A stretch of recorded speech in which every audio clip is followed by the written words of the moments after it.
በመጽሐፉም ላይ እንዲህ ይላል፣ በትዳር ሕይወትሽ ሳለሽ ባልሽን ጠርተሽ ነይ ተብለሽ ብትጠየቂ ባልሽን የት እንዳለ ትናገሪያለሽ።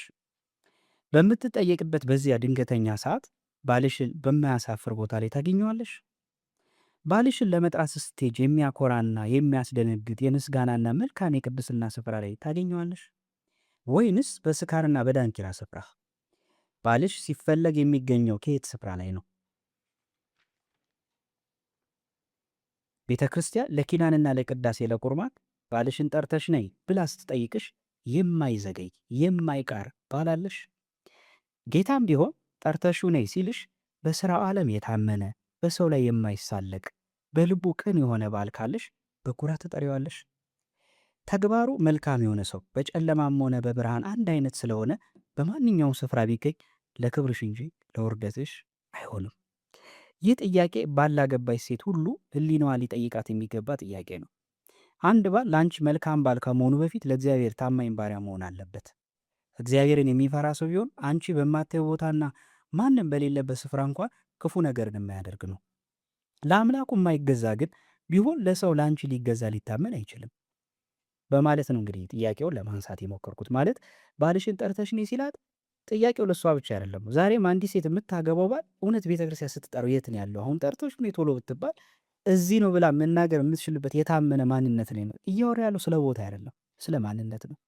ይሄ ጥያቄ ግን ለሁሉም ጭምር ይጠየቃል። ማለት ባልየውም ሚስትህን ዛሬ የት ናት ብትባል የት ናት ብትለት ትጠይቃለህ ይላል መጽሐፉ። እንዲህ ይላል በገጽ 220 ላይ ወዳጄ ሆይ አንተም ብትሆን ሰዎች ሚስትህን ባልሽን ጠርተሽ ነይ ስትባል ለመናገር የማታፍርበት ከሚመጥን ስፍራ ላይ ሆነ ተገኝ።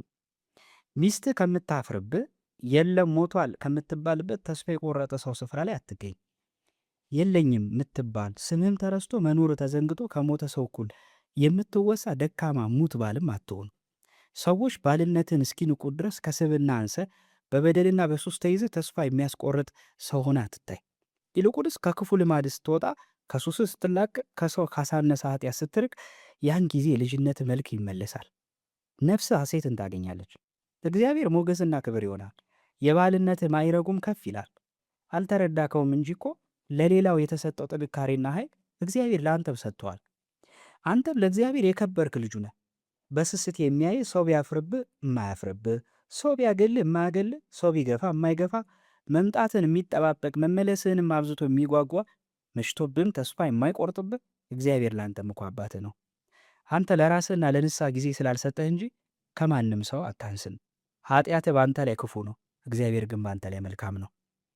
ኃጢአት ሱስ ሆኖ ጊዜ አይሰጥም፣ አይታገስም። እግዚአብሔር ጀንበር አዘግዝቃ እንኳን ይታገሳል። ከኃጢአትህ እግዚአብሔር ይበልጣል በማለት ጥያቄ አቀርባለሁ። በመጨረሻ እንደው በተለይ ራሳቸውን በማይሆን በሱስና በኃጢአት አሳንሰው ግን በሚስቶቻቸው ለተናቁ ወይም ደግሞ ሚስቶቻቸውን ደግሞ ያቆሰሉ አሉ ብዙዎች። በቃ ኃጢአታቸው ሌላ ተደራቢ ትዳር የሆነባቸው ማለት ነው። ለእነዚህ መጨረሻ ላይ አንድ መጠቅለያ ሀሳብ አለኝ። በዘመናችን ስንቱን ሰው ኃጢአት ከባልነት ማይረግ አሳንሰው፣ ክፉ አመል ከክብሩ አዋረደው፣ በደል ስንቱን ከትዳሩ አፈናቀለው። እናም አንተ የለኝም የምትባል ባል አትሆን። ሚስትህን ቤተ ክርስቲያን ባልሽ የት ነው ብላ ስትጠየቅ ከኪዳንና ከቅዳሴ ከምንም በላይ ከሥጋው ደሙ የምትታጣ ባል ሆነ አትገኝ። እህቴ ሆይ የሰማርያ ሴት መጀመሪያውኑ 5 ባሎቿ ሞተውባታልና ባል የለኝም ብላ መለሰች። አንቺ ግን ባልሽን በሕይወት እያለ ለኃጢአት መደብ ለበደል ሜዳ ብለሽ የለኝም ብለሽ ሕያው ባልሽን አትግደዩ። ሰዎች ስለ ባልሽ ባነሱ ቁጥር በእነሱ ባልነት ላይ እየተዘባበትሽ ክፉ ቃልን አትናገሪበት። ከነ ድካሙ ከነ ስንፍናው አዎ ባላለኝ ብለሽ ለስንፍናቸው መልሽላቸው። በሥጋ ካጠገብሽ በሌለበት ስፍራ የባልሽን መኖር ዘወትር አስቢ።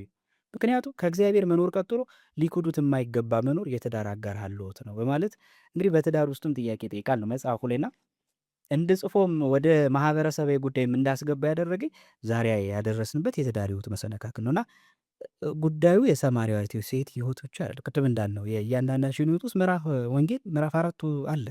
የሰማርያ ሴት ምዕራፍ 4 በእያንዳንዳችን ሕይወት ውስጥ አለና ባልሽን ጠርተሽ ነው ያላት ከዛ አንጻር ነው።